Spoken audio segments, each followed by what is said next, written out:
Hi everybody, this is Cheychuu. Welcome back to my channel. How are you guys all doing? I hope you guys are all doing okay.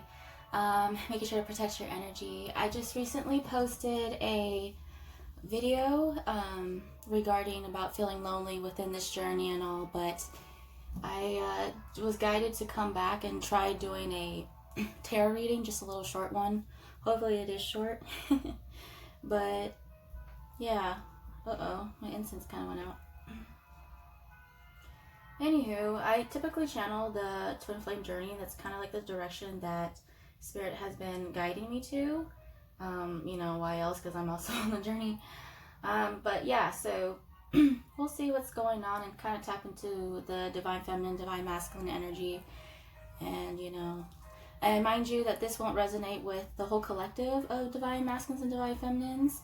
It will. I'm only channeling a specific group on the journey, so keep in mind that if it, you know, if it resonates, it resonates. If it doesn't, it doesn't. Just, you know, take what's needed and leave the rest, okay? It may not resonate for everybody.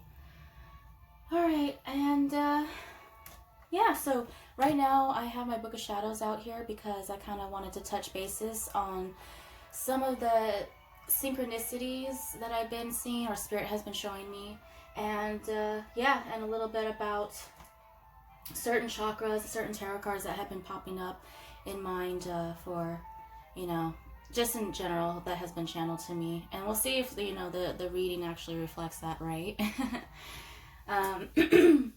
My throat chakra has been really fucked up. Like, I feel like there's just a big lump in my throat and I'm constantly clearing it out. So I am so sorry if you don't like that sound, but that's just what's going on right now. I've been trying to meditate with, you know, my, you know, clear quartz crystal right here that I've gotten here. But another thing that I've been guided to work on with is the sodalite crystal that I have, which is blue. Oh boy.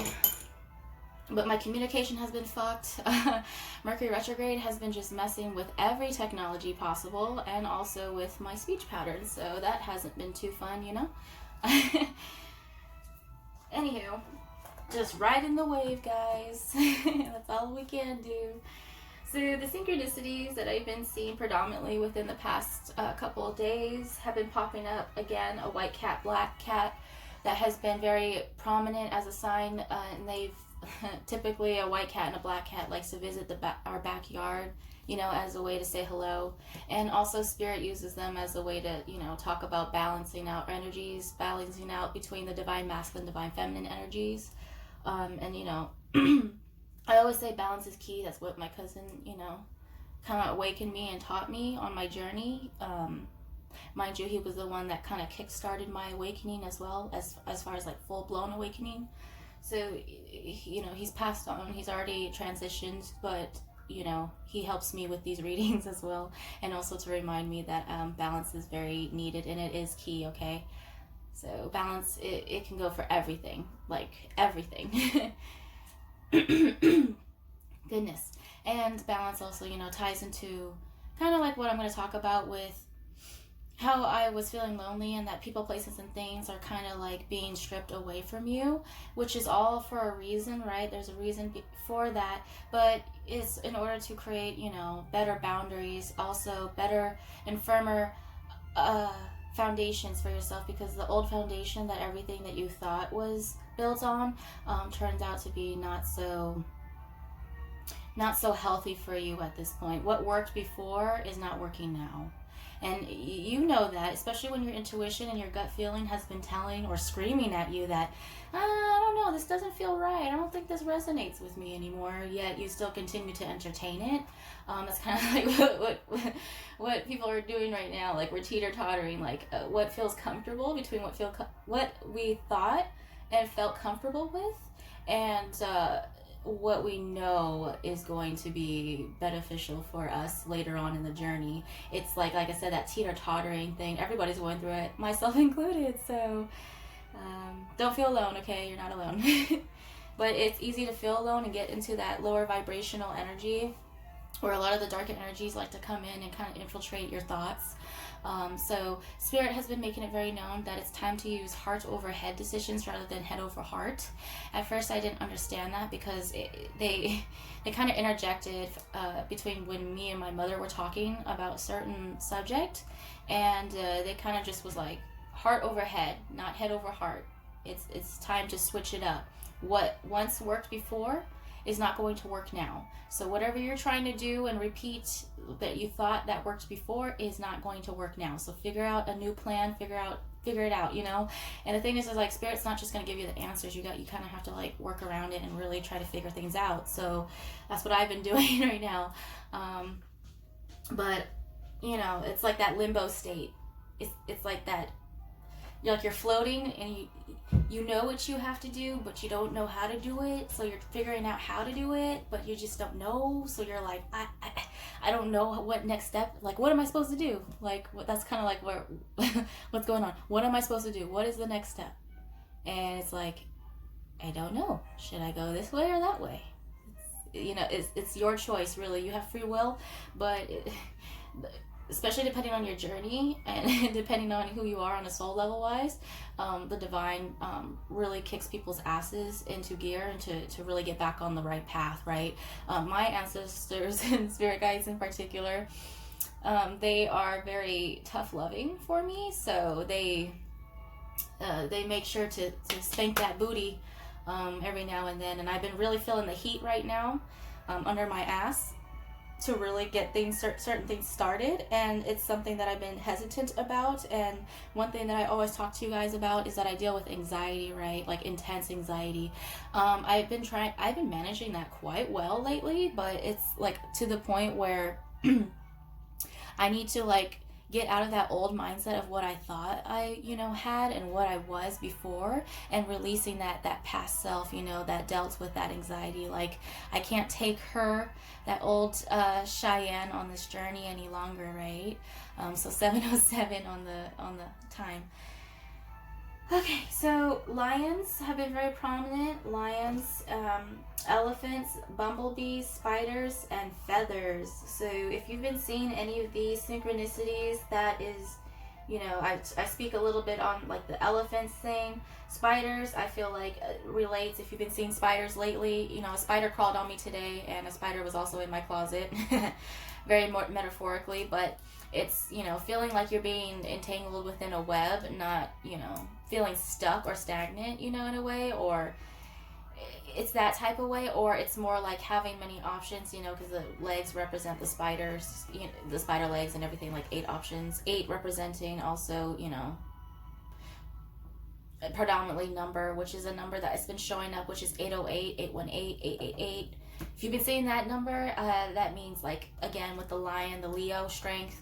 It means strength in order to release and let go of the past, let the past die in order to welcome the new. And in order to do that, we need massive amounts of strength in order to get through. Also, the infinity sign is very prominent, which is like infinite abundance, which is waiting for us. However, one thing that Spirit told me was that I was overthinking things and really like trying to seek the answers really outside of myself, rather than just going within and really like assessing it. Rather like that's kind of what kept me stuck for a bit, and at the beginning phases of my journey was really like seeking outside and really overthinking shit. And really they were like, you're overthinking it. What you're seeking for is really right in front of you.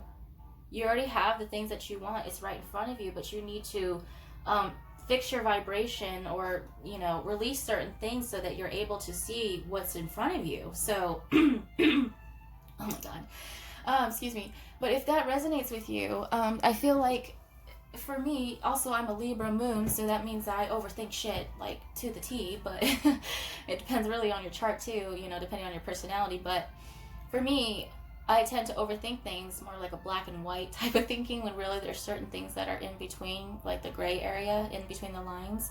And I tend to overthink things and overlook things, and then not noticing that what I want is right in front of me. Does that make sense? Yeah, so it's like that realization of that. Like, I feel like that was one of my illuminations that just recently happened. Yeah.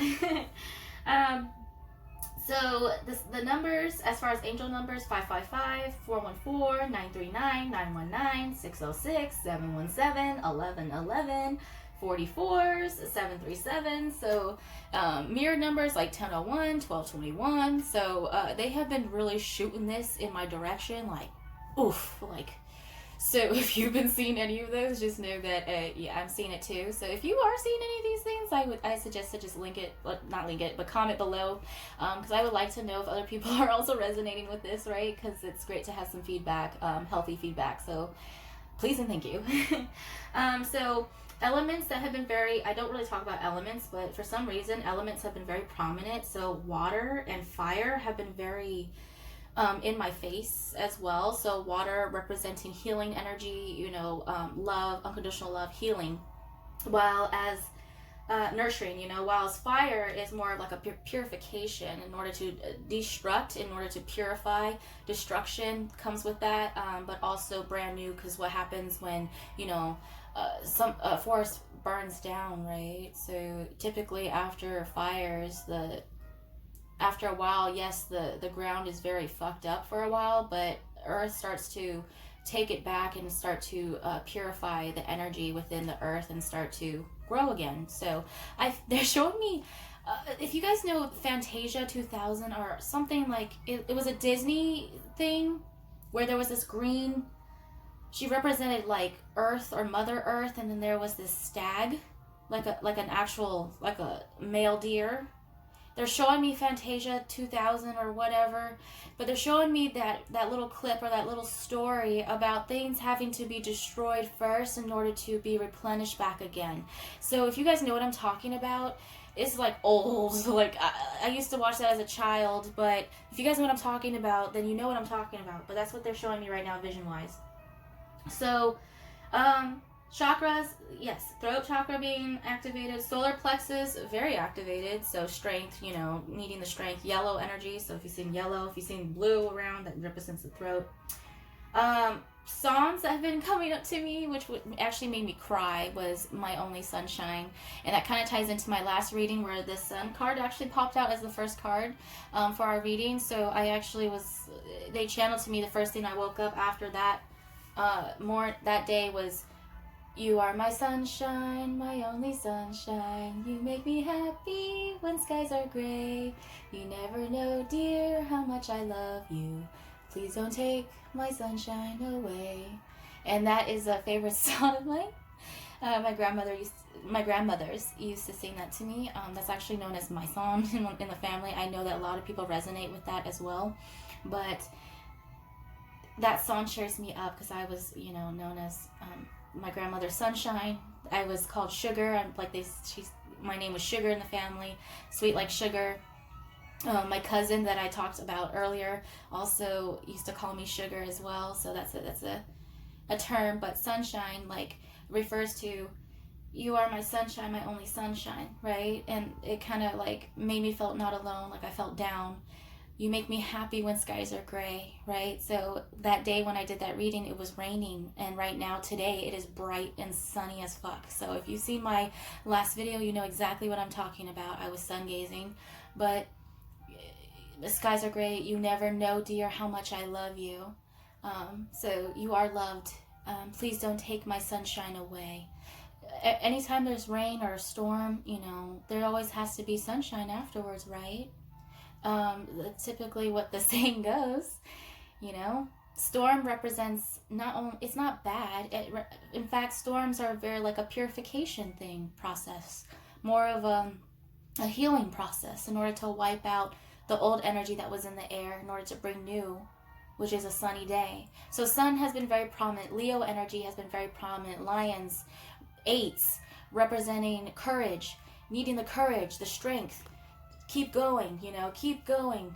That's what they keep saying. Keep going. Don't give up. You're going to be tempted to give up. You're going to be tempted to give. And trust me, I've been tested.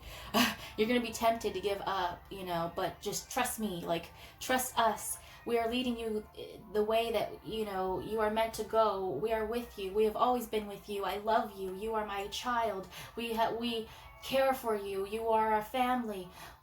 We've been through, oh my God, I'm getting emotional.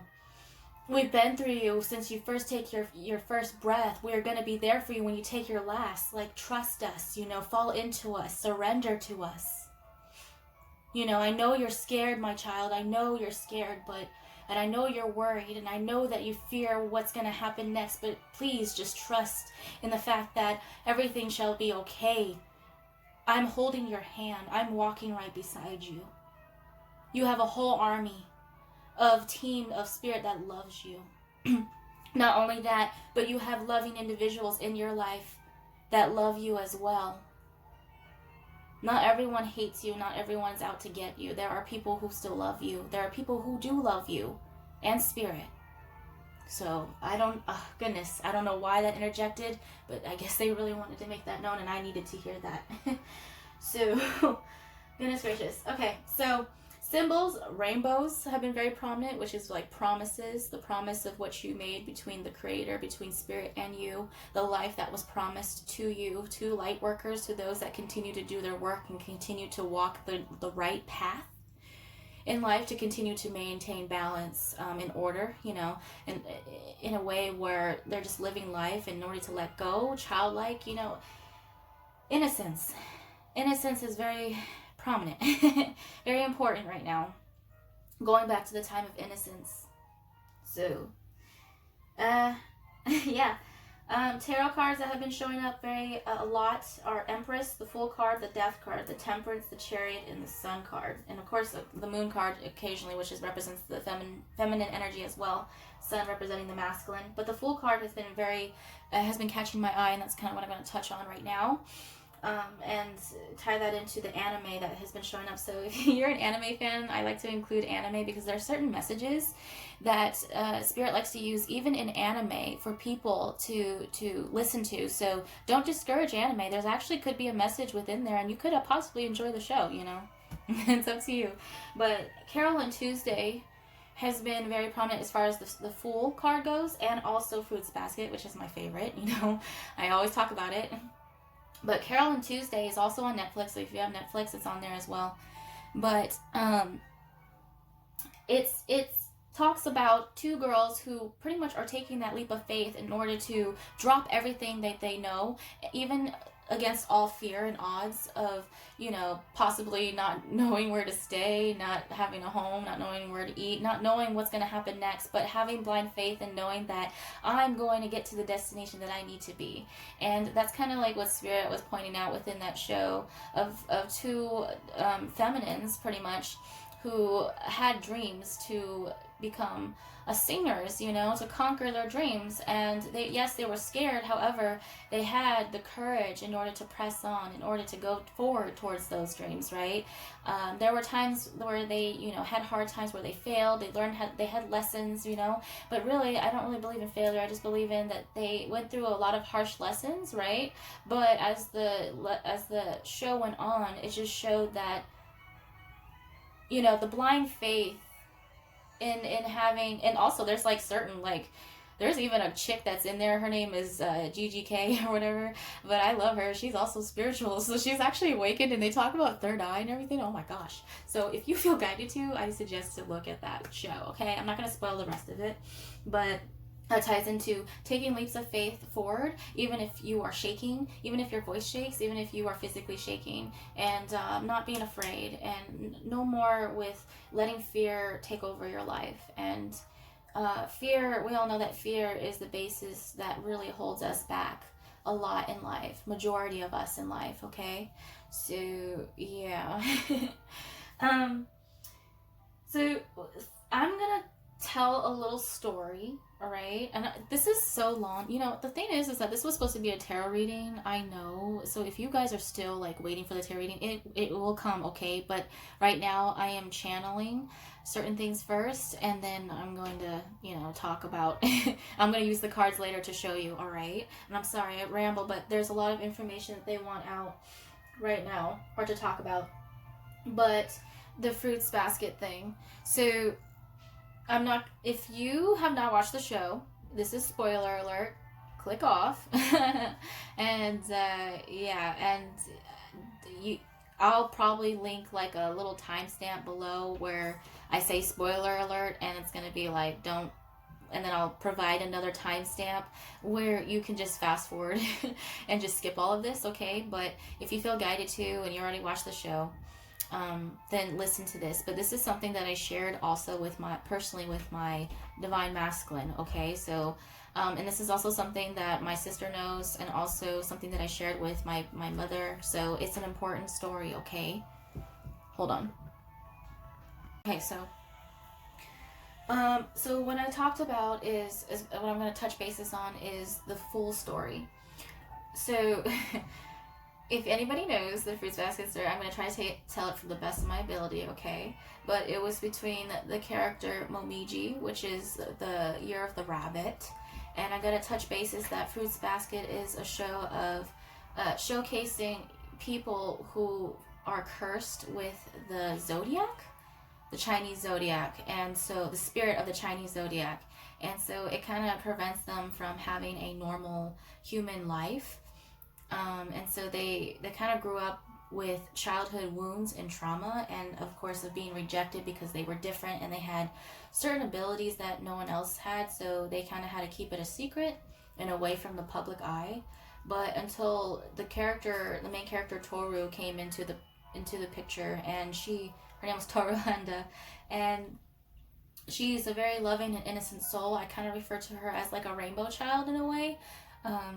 But one thing for sure is that she lived a very hard life in the beginning, and her mother, which is my favorite character, Kyoko, actually taught her a lot of the life lessons that she needed to know. So, because Kyoko lived a very harsh life as well, right, mind you, but Toru, is just very innocent, very childlike, very pure-like, still has, dark sides to her, and she would represent the Fool. And Momiji was talking of a story with, Toru's counterpart, which is Kyo. Mind you, he is the Year of the Cat, and the Year of the Cat, you're like, I'm wondering what? And this kind of ties into what, the cat spirit, or the cat synchronicities I'm talking about. But in the story, they say, there was actually 13 animals in the zodiac, 13 signs, and the cat was supposed to be included into the race, right? However, the rat tricked the cat into thinking that the race was a different day, so the cat ended up sleeping in and missing the race. So in return, the cat spirit ended up holding a grudge and also being distraught and betrayed the fact that he was excluded from the race and also excluded from the 12 zodiacs. And so a lot of the signs, not all of them, made it very prevalent to exclude the cat, and so those who possess the cat spirit over generations tend to live a very excluded and a hard life of distrusting, of being the outsider, So that's kind of like what we're tying into with the divine masculine, right? And then, Toru, she's very naive, she's very loving, she just works with unconditional love. She would be an example of a great light worker. But she was sent and meant to cross paths with this family in order to help heal them through their child wounds, in order to help heal and release the past of what they were holding on to.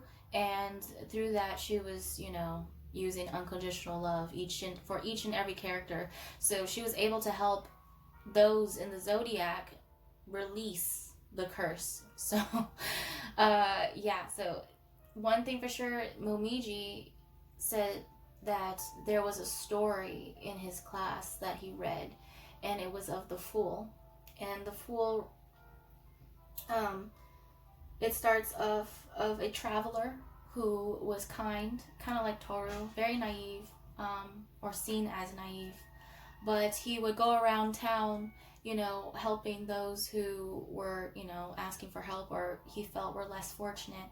And those who were like energy vampires, those who weren't good for him, would leech onto the Fool and actually take rather than give back. So the Fool would just give of himself. So people who came across the traveler would say, hey, I'm hungry, I don't have enough money for this, or I don't have shoes, or I don't have, clothes, etc., etc. And the fool would give up everything for them and, would expect nothing in return. And he gave up so much to the point where he became naked. So being ashamed, he went to go hide in the forest. There, I'm hearing ring in my left ear. 444 also on the clock. Oh my goodness. Yep, they're around. Thank you. But he went to the forest in order to hide, but then he came across these trolls, or these demon monster, like things, how they described them, and they asked, can we, we're hungry, we're starving, can we eat your arms or legs or, eyes? And so the fool said, sure, and so he allowed for them to take, all of him until he was nothing but a head. And so even his eyes were taken out and eaten. And at the end, one of the demons said, hey, thank you so much for, giving up, that. Here's a present for you. And they left a note that said fool written on it. Now, mind you, the traveler cannot see the present because he had no eyes.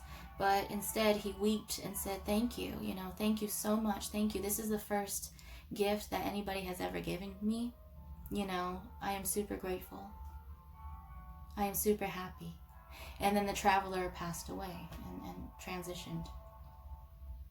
Now, mind you, people would think, why would the fool give so much of himself to the point of having nothing, to the point of dying, and not expecting anything in return, It's kind of a bittersweet story, but how Mumiji put it is that a lot of people would see that character as a fool, right? To be tricked, to be easily tricked. However, Mumiji said that he didn't see that character as a fool. He seen the fool as, another ring in my ear, as someone who knew exactly what they were doing. The fool is not a fool. The fool is very smart, mind you. The fool is on a higher on another vibration than we actually give credit for. People would see him as crazy, but I think a lot of other people wouldn't see him as crazy. And that's something that relates to Toru. That's something that Kyo does not like of Toru, that kind of intimidates him of Toru, mind you. Because Toru shows so much unconditional love for him, yet Kyo just can't understand why. He's like, there's so much to hate about me. There's so much to dislike about me. I am a beast underneath it all. And really, he was.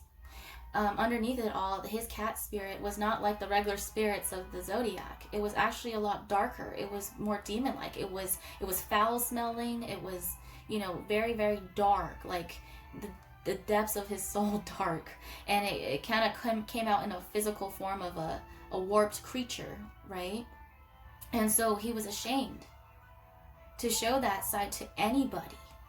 Even his own parents, he felt betrayed by, because his mom would say she loves him, but was actually afraid of him. She would say, I love you, but she never took the time to actually understand him and actually bond with him on that level like Toru did. Toru actually wanted to take the time to get to know him, to actually go deep within and actually confront his demons. And that's something that made him scared, because Toru had no qualms with saying to his demons that I love you. And that scared him. So in return, he would run away. And he would try to hurt Toru so bad, to the point of, I'm going to hurt you so bad to the point where you don't love me anymore, so that you don't see the good in me. How could you possibly love me? This is a trick. Like, they feel like they're being fooled, okay?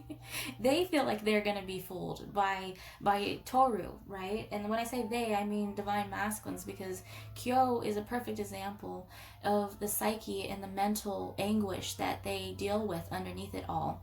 And why they run away, and why they say the things they say, and why they lash out with anger, or why they try to hurt Toru, or divine feminines so badly, to the point where they are afraid. And that's the whole point, is that Kyo is afraid of love, because he was never shown love. He was only shown conditioned love. Someone saying I love you, but really not in a way of wanting to understand you, wanting to be on your level, wanting to, you know, and that's the thing. So what I'm saying is that we're not here to understand others. We're here to understand ourselves first so that we can understand others. Toru gave so much of herself where she was not selfish enough. And Kyo hated that. He said, you know, I don't understand why you love me first and foremost. But two, why aren't you selfish enough to really ask for what you want in life? Why are you always giving to me and others and not to yourself? Kind of like divine feminines, right? And then with with Kyo, you know, she was like, well, why are you closed off, you know, in a way. But she's different, right? People think that she's full and that she's stupid and that she's slow, but really she's smart as a whip. However, she's seen as crazy because her methods are not like how others are. We're so used to the notion of conditional love, to the point where it gets us fucked up when real unconditional love comes into our life that we can't decipher which is which. So then that results in self-sabotaging, which is what Kyo does, or which is what a lot of them did, because of childhood wounds, because of how they were treated by first their parents, by those that were around them, friends and, you know, past lovers. And so it just mentally fucks you up. And it creates this notion of, I'm unlovable, you know, I'm not going to be understood, etc., etc. So it brings and trigger. That's the thing. Toru was triggering Kyo's insecurities deep down and the beast deep down inside him, and he did not like that. And he fought, mind you, 11-11. He fought, and he really physically hurt her even as well. So I'm not talking about, like, remember, this is not trying to romanticize the journey. Okay, there's so much that goes into this journey. It's not to be romanticized, but I like using things in order to relate so that we can understand on a human level, all right? But there's more to this journey than that. But I'm just saying, I'm trying to give you a little hint that these characters here kind of reflect what's going on in the journey. And that's something that Spirit wanted me to point out, is the way that Kyo reacts with the way, the childlike manners, and, you know, he felt ashamed and guilt, and, you know, but also he hated Toru, but he felt like he hated Toru, but he also loved her so deeply, and it scared him. And so he was like, no, I'm going to keep you at arm's length. That's how I've always done it. That's how I've always been. You know, people are just going to hurt me, you know. And the thing is, Toru, there's people who have like certain motives, ulterior motives. Really, it's about your intentions of it all. But Toru had the purest intentions to just love him for him, not try to change him. And she wanted him to realize that, but you can't make someone change or realize that. They have to learn themselves. They have to realize that themselves. And that's something that Kyo had to do. He has to realize his worth and his love for himself, you know, for himself. Toru helps trigger that, right? And Toru has to learn her lessons as well, not to be so giving, to learn to ask for what it is that she needs, to learn to ask for help, you know, to not be so prideful in her own, because she also has ego problems. Every character does. But I just love this anime because it really beautifully showcases how humans, you know, cope with differently with how, you know, their traumas. And it's just each character, you can find a character that can resonate with you. It doesn't matter, there's so much characters that you can choose from in there. So if you feel guided to, just check that out, please. And please, it's a really good show. So oops, I don't want to block that. Okay, so we're gonna get to the nitty gritty, which is the actual tarot reading. Finally, if you stayed this far, thank you. Goodness. Oh no, card's trying to pop out. Oh, it works. So I'm gonna start a new video, okay? And I'm gonna have this as a channel, like a separate video, and then I'm gonna do this on a separate part 2, okay? So if you feel guided to, especially if you're on the journey, or you just feel guided to be a cross watcher or whatnot, then head to the part 2 of this video, and I will link that below in the comment box. Then I'll just name this a channeled message, okay, and see if see what the cards have to say in a different video, okay? So I shall see you in my next video, right? Part 2 is in the box below, okay? So look out for that. If not, then thank you for watching. Thank you so much. Love and light to you. Peace to you. And I hope you have a beautiful day and night wherever you may be, okay? So see you guys in my next video. Peace.